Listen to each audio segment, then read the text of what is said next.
Est-ce que vous avez été sur le terrain pour un peu prendre des bases, prendre des repères pour jouer ce rôle de maire, ou alors c'est tout à l'instinct? Alors c'est ni l'un ni l'autre, c'est-à-dire non, je ne suis pas allé faire une formation sur le terrain parce que on en parlait il n'y a pas longtemps, mais on commence à avoir un petit peu d'âge. Et j'ai eu la chance de travailler beaucoup dans ma vie, aussi bien au théâtre qu'au cinéma qu'à la télé. Et du coup, la France, je l'ai beaucoup parcouru. Et c'est vraiment un pays que je connais très très bien, en profondeur. Et c'est pas du pipeau, hein, c'est vraiment. Et du coup, avec les métiers qu'on fait, on a la chance de, si on est un peu curieux des autres, on a la chance de rencontrer beaucoup de monde. Et forcément, sur ces 40 ans de vie professionnelle, j'ai rencontré des maires, notamment. Voilà, des ouvriers, des machins, des trucs, mais des maires. Et du coup, c'est pas quelque chose qui m'est totalement étranger, que je ne connais pas. En plus, comme citoyen, je suis vraiment voilà, plutôt curieux d'informations, de lire les journaux, d'écouter la radio et tout ça. Donc, je ne suis pas hors du monde social et tout ça. Donc, les maires ont toujours existé pour moi, ils sont présents. Ce qui fait que ça me paraissait pas quelque chose de très éloigné, à partir du moment où ce que je trouve formidable avec les maires, c'est que c'est des élus et que c'est des gens qui ne sont pas professionnels de la politique. Oui, et puis en plus dans le film, c'est pas tellement un côté administratif, c'est un côté très humain. Oui, mais il y a un côté administratif. Oui, On voit, mais ils sont élus par la commune, quoi. Enfin, donc il y a quelque chose je trouve, d'une proximité qui ne demande pas à aller forcément. Il vaut mieux essayer de s'imprégner des gens qu'on a rencontrés, de l'histoire qui est racontée, du scénario, du personnage qu'on essaye de mettre en place. Mais en fait, c'est quelqu'un comme vous et moi, le maire de Cordon. C'est quelqu'un qui bosse et puis qui se met au service de la communauté.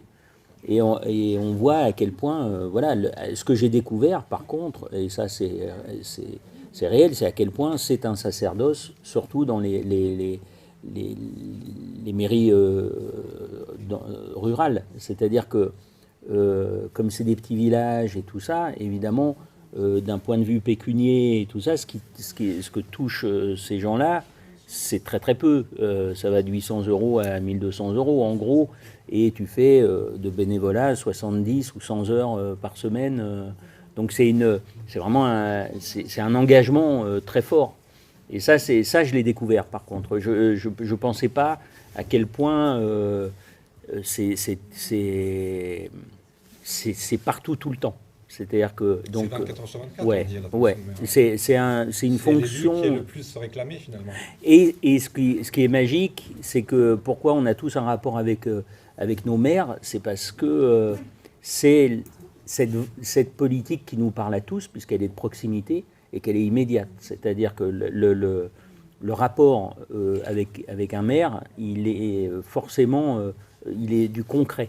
C'est-à-dire que tout ce qui est la politique nationale et internationale, c'est très complexe. Cette politique de proximité, elle est top, quoi, parce qu'on est tous sensibilisés à ça.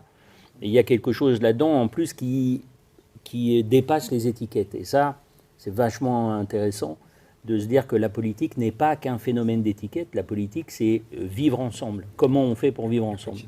Et cette notion-là, elle est chouette. On connaît tous dans des grandes villes, des petites villes, des gens qui sont de droite et les gens de gauche adorent le maire, et inversement, des gens de gauche qui adorent des maires de droite. La question, elle ne se pose pas vraiment à cet endroit-là, en fait.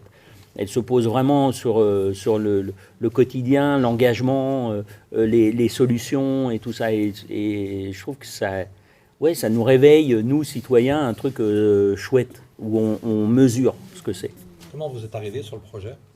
Ben, grâce à Michel et à Karine qui est là, qu'on ne voit pas, mais qui a cette force incroyable d'être là sans être là, et qui m'ont proposé ce scénario, cette histoire. Et puis le scénario m'a vraiment voilà, accroché. Et puis la rencontre avec eux, parce que avant tout, faire des films, c'est une bande d'humains ensemble, et ceux qui sont les patrons, c'est-à-dire leurs films, pas au sens patron, mais au sens, c'est eux, c'est leur film. Et il faut qu'il y ait quelque chose où tu te dises, ah oui, oui, j'ai envie d'aller avec eux. Je vais essayer de donner ce que je peux pour eux. mais dans un climat de confiance et de désir. Et là, c'était, pour le coup, quand j'ai vu le film, il n'y a pas très longtemps, hein, il y a un mois et demi, j'étais heureux de me dire que ce que j'ai vu dans eux, quand j'ai vu le film, j'ai vu eux. C'est-à-dire que... Ça correspondait à votre idée? Ouais, pas du film. Je ne me serais pas permis d'avoir une idée du film, mais en revanche, de me dire, quand le film ressemble à ceux qui l'ont fait, c'est qu'ils ont fait le film qu'ils voulaient. Alors, on souhaite tous que ça plaise au plus grand nombre, parce qu'on fait du cinéma pour le partager, mais déjà, c'est super important d'avoir les épaules droites pour eux et de se dire, voilà, mon film, j'espère qu'il rencontrera le public, mais ce qui est sûr, c'est qu'en tout cas, c'est le film que je voulais faire. Et ça, j'ai le sentiment, moi, quand j'ai vu le film, qu'ils avaient fait le film qu'ils voulaient faire. Tout à l'heure, vous avez dit 40 ans d'expérience, en gros. Vous êtes réalisateur également. Est-ce que vous avez amené des modifications ou des avis qui ont fait que ça a fait changer des choses? Non, après je donnerai la parole à Michel, mais concrètement, je ne me serais pas permis. Vous vous tenez à la ligne? Parce que c'est toujours pareil, quand toi tu fais ton film, t'aimes pas quand on... tu dis je fais mon film. Donc tu es toujours extrêmement tendre avec les gens avec qui tu demandes du travail et qui soient... c'est pas une question de dureté ou de position sectaire, mais en revanche, je me dis, à partir du moment où j'ai dit je vous donne ma confiance et je travaille pour vous, alors je travaille pour vous. La seule chose que, et ça je ne me rends pas compte des gens qui ne connaissent pas les tournages, mais évidemment que tu essayes d'apporter, mais tu essayes d'apporter sans jamais... voilà, je me serais pas permis de dire mais pourquoi vous filmez comme, pourquoi tu fais pas ça, pourquoi vous faites pas ça, au sens, tu vois, moi voilà, c'était pas mon rôle. Et quand on a le rôle principal, est-ce qu'on a aussi un avis à donner sur les comédiens qui vont jouer avec vous? Ou alors c'est carrément le réalisateur ou la production qui choisit? Non, c'est les réalisateurs avant tout. Après, pour être tout à fait franc, on est souvent consulté, surtout pour se dire est-ce qu'il y a un passif. C'est vrai que si... voilà, moi je ne ferai pas de film avec Nils Arestrup, par exemple.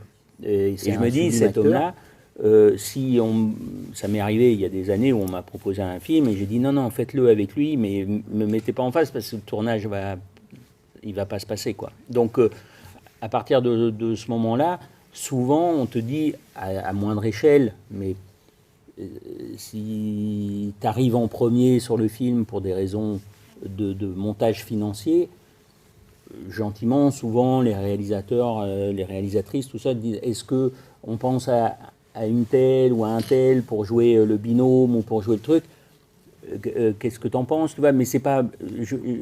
même quelqu'un que j'apprécie pas forcément, je dirais jamais ah non. Je trouve que c'est une place qui n'est pas la nôtre. Mais en revanche, il y a une sorte de chercher ce qui se passerait le mieux entre les gens, quoi. Donc, entre le moment où vous avez le scénario, qu'on vous propose le rôle, et quand le film est fini, il se passe combien de temps en durée? Parce quand on est spectateur, on n'a pas cette notion. C'est un travail de plusieurs années. Là, ça a été assez... Pour eux, c'est 2 ans à l'écrire et quand on l'a envoyé à Clovis, qui a été le premier à répondre, répondu tout de suite. Et quand Clovis répond positivement à un projet, les choses s'enchaînent plutôt rapidement, puisque les financiers attendent aussi l'acteur qui va jouer dans le rôle principal. C'est déterminant, ça, l'acteur qui va jouer le rôle principal? Sur ces films populaires, on a besoin d'un acteur qui va parler au plus grand nombre. Si on met, il y a d'autres acteurs, mais si on met un acteur que personne ne connaît, c'est pas le même film qu'on va faire, on fait un autre film.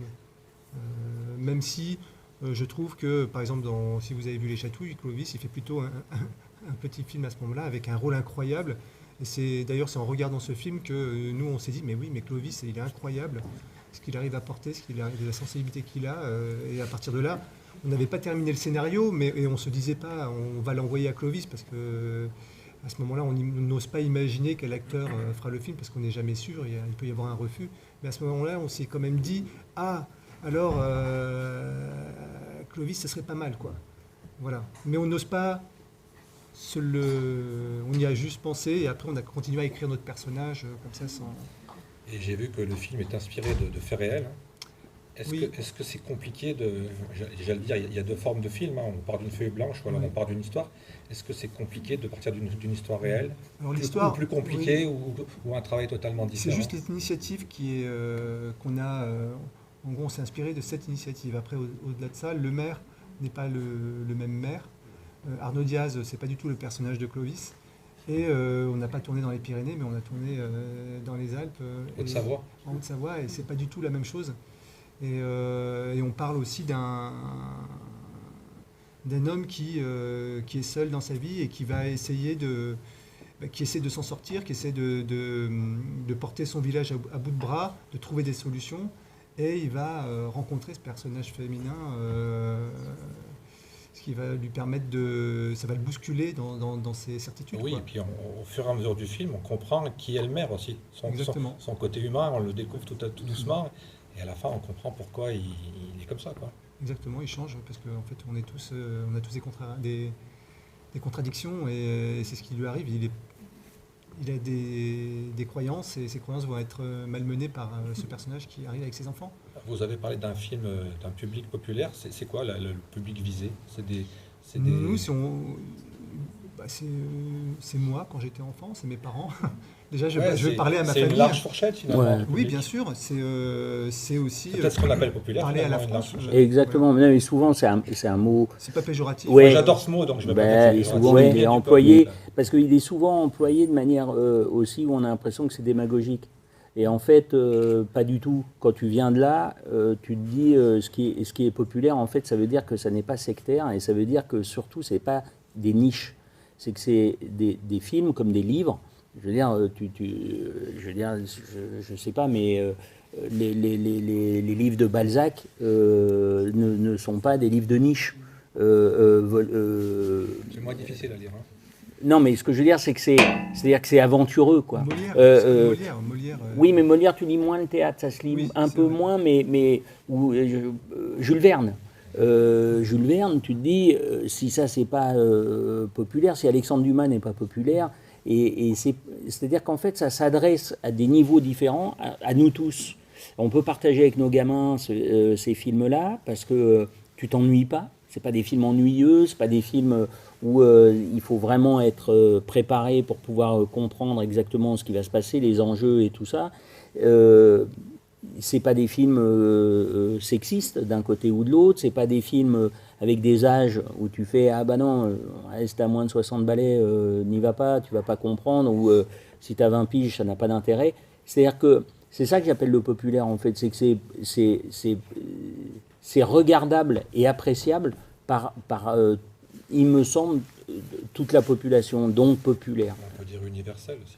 Ouais, alors après, universel, c'est un mot que j'utilise moins parce que bizarrement, je pense à l'univers, quoi. Et je me dis, c'est peut-être un peu grand quand même. C'est normal, c'est Je me dis, est-ce que, voilà, sur Mars, ils sont, tu vois, vraiment prêts à se dire, ouais, là, il faudrait vraiment ouvrir cette maison pour les femmes battues parce que je suis pas certain, quoi. Pour revenir à la technique, est-ce que, vous parliez du financement tout à l'heure, est-ce que ça vous impose des choses?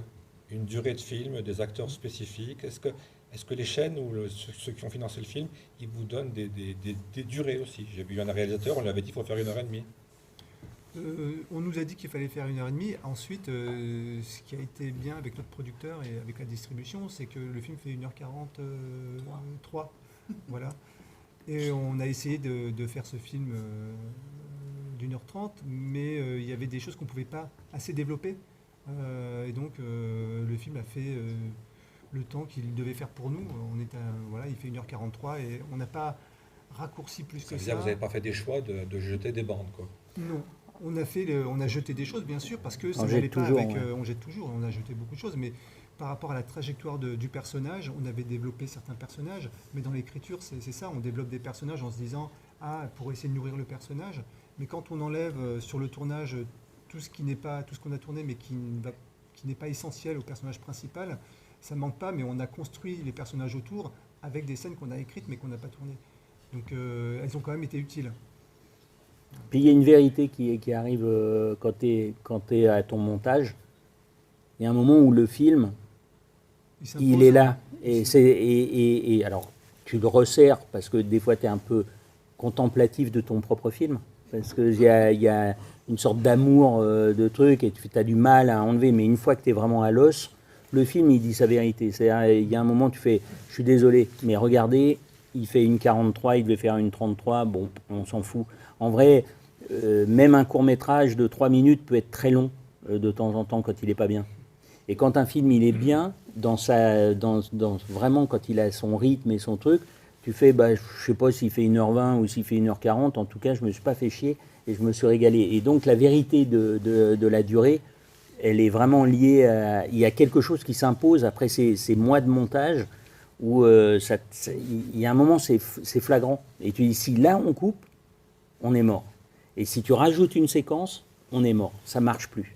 Et tu fais des deuils de séquences, tu fais des deuils de scènes, tu fais des deuils d'acteurs que tu appelles et à qui tu dis je suis désolé, tu n'es pas dans le film, alors que tu as tourné. Et ça nous est tous arrivé d'appeler les acteurs pour leur dire, et formidable en plus, des séquences que tu adores, des scènes que tu adores. Mais dans le film, ça devient un sketch et il faut le virer parce que ça ne marche plus. On est pressé par le temps, je suis obligé de vous libérer. Merci en tout cas. Merci à vous. Et puis longue vie à ce film, monsieur le maire. Et puis vous allez rencontrer un vrai maire. On en a rencontré quelques-uns en plus. Mais bon, il n'a pas l'air malheureux celui-là. Voilà. Et puis voilà, c'est un maire pas barbu, ça me change.